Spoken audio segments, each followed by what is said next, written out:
Yagusuje cyane. Hari umwana wagaragaye mu itangazamakuru bivuga yuko ngo uyu mwana yabyariye haya rwose Nyabugogo, ndetse ko Marine cyangwa se Mayibobo arizo zamubyaje bitewe nuko atigeze abona ubushobozi bwo kuba yajya kwa muganga. Bivuze ko uyu mwana yatwise nyuma yo gutwita agiye kubyara igihe kigeze Marine za Nyabugogo cyangwa se abandi bana babanaga akaba aribo bamubyaza, kubera ko yasobanuye yuko ngo atazi mu bitaro icyo ari cyo, ndetse anavuga ko rwose azajya mu bitaro igihe yapfuye. Avuga ko nawe yisanze hariya mu mujyi nyuma y'uko aturutse iwabo bitewe n'uko iwabo bamukoreshaga imirimo y'agatunamugeni, ndetse asobanura ko yabanaga ngo na nyirakuru we. Ibi bintu nabikuye hehe? Dore uko ibintu bimeze. Gusa mbere y'uko dutangira mw'abantu mwe, bara rwose hari inkuru wumva ukumvira ababaje cyane, ukumva rwose ni inkuru iteye agahinda ku rwego ruteye ubwoba. Hari umwana bise Uwera n'izina bahinduye, banze kuvuga izina ry'inyakuri kugira ngo wenda base nk'abarinda umutekano we. Uyu mwana rwose akaba aba hariya mu mujyi, ndetse akaza akora akaba ari akazi ko guhiga nk'abandi bose, ndetse ngo abantu bacara mu mujyi bajya bakunda kumubona afite umwana mutoya. Iyi nkuru nagiye mbona yanditsweho n'ibinyamakuru bitandukanye nka Ukweli Times ndetse n'ibindi binyamakuru bitandukanye, ariko icyo nabashije kubona nuko bafashe amazina y'anyakuri bakahinduramo Uwera kugira ngo bamurinde. Ariko icyo nababwira cyo nuko inkuru y'uyu mwana irababaje cyane. Mw'abantu mwe, bora mu mujyi wa Kigali aho ubuzima bwabo bwihuta cyane bugasaba ubushobozi, hari abana benshi barwana no kubaho mu buryo bugoye. Abo bana nta bandi n'abavamo za Marine cyangwa se Mayibobo zitandukanye tujye tubona hari mu mujyi, ndetse usanga rwose harimo nk'utwana tw'uduhungu tukiri duto ndetse n'utundi twana dutoya tw'udukobwa. Ari n'ahangaha Uwera, ubwo ndavuga nyine Uwera mu byumve neza ntabwo ari izina ry'inyakuri, ni izina bahinduye kugira ngo base nkaho banga kuvuga amazina ye mu rwego rwo kugira ngo bamurinde.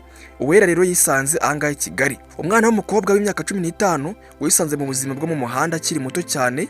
Ubu ngubu rwose akaba anafite umwana w'umuhungu w'umwaka umwe, bisobanuye ko amaze umwaka umwe rwose abyaye.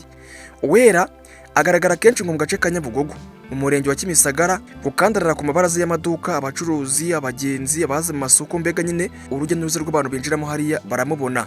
Ngo iyo hari ubusanga hangana n'imbeho n'inzara nyinshi bya buri munsi, ariko ubuzima amaje kunyuramo burenze imyaka afite. Ikintu kibabaje, uyu mwana cyari muto arira n'umwana we, kandi ngo nta mashereka ntaki, mbega rwose ibintu byaragoranye, kandi abantu bamucaho buri munsi bamubona ariko bakamuhitaho bakigendera. Kugeza ubwo reba ibinyamakuru byimanukiye, urumva ko byanga byakunda ni nk'abaturage batanze amakuru kugira ngo bashe kuba bajya gusapotinga cyangwa se bafashe uyu mwana, ariko bahageze rwose baramusanga.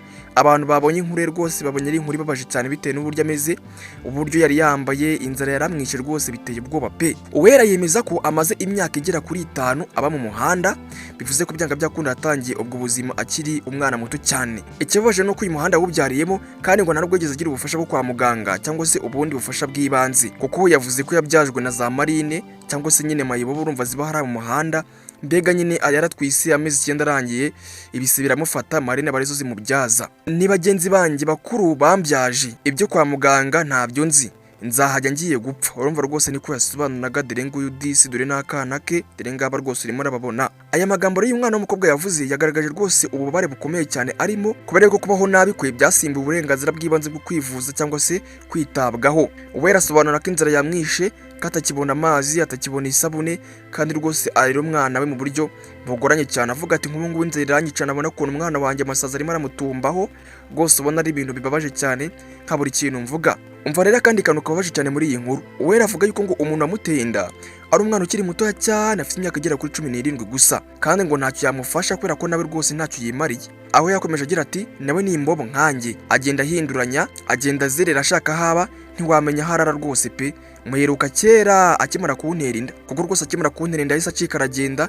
Uwo munsi nibwo mperuka kumubona, ubwo rero nyine ntabwo twongeye guhura, yarantaye. Ubu ngubu ni ngiye papa nk'imama rwose, ibintu byose ni ngiye ubyimenyera. Ibi ngibi rero bishyira ahagaragara ikibazo gikomeye cyane, aho abana babyara badafite ubushobozi bwo kwitunga cyangwa se kurera abana babyaye, bigatuma ibibazo by'abana baterwa inda byiyongera aho kugira ngo bigabanuke. Uwera avuga ko iwabo ari mu karere ka Rulindo, kandi ko nyine yapfuye akiri mutoya agasigarana na nyirakuru.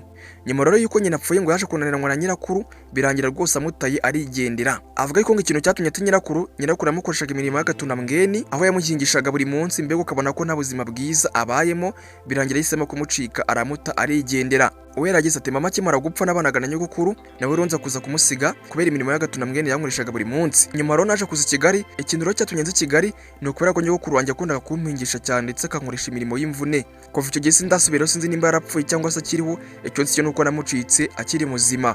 Kuva icyo gihe ubuzima bwanjye bwabaye bwo kwishakamo ibisubizo mu muhanda, kandi buri munsi mba ndi mu rugamba rwo kubona icyo kurya ndetse no kubona ikintungira umwana wanjye. Ariko igitangaje muri iyi nkuru, nubwo ubuzima bumukomereye, Uwera ngo ntago aracika intege burundu.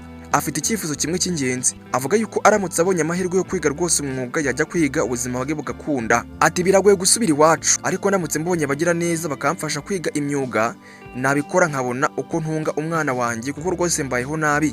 Urebye neza icyifuzo cya Uwera kiroroshye, ariko kugira ngo ukigereho n'urugendo rurerure rukeneye ubufasha bw'abagira neza, imiryango ndetse n'inzego zibishinzwe. Kugeza ubu ngubu rero Uwera akaba arimo aratabaza yaka ubufasha, avuga ko rwose abayeho nabi mu muhanda, ndetse rwose urabona ko imvura imunyagira, urabona ko rwose izuba riva rikava ahetse uyu mwana, urabona ko rwose niba yirirwa higa ahetse uyu mwana ararwara niwe ujya kumuvuza, mbega urabona ko ibintu byose ayipapa akanimama. Iyi nkuru unayibonye ntabwo nigeze mbona nimero za telefoni, mvuge wenda ngo nshobora kuba nazipininga no muri komenti, mugira neza wazibona abashe kuba yamwohereza udufaranga nimero dukeya kugira ngo nawe arebe yuko yabasha gutunga ubuzima bwe ndetse n'ubw'umwana arimo kurira. Uwera rero nk'uko yabivuze, yavuze ko umuntu amutenda nawe akiri umwana mutoya, ndetse kuva yamutirinda bakaba batarongera guhura, kandi karara ku mabaraza y'abacuruzi akaba ariho agangika paka mu gitondo. Ngaye ngo kurotera komeza dukore iperereza, tunashake nimero ze, hanyuma umugira neza ubishaka abashe kuba yamwohereza udufaranga dukeya nibura.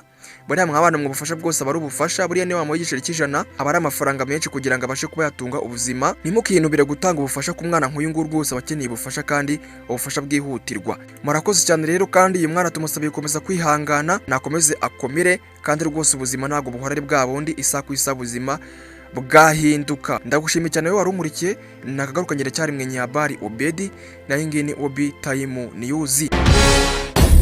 Obi Time News.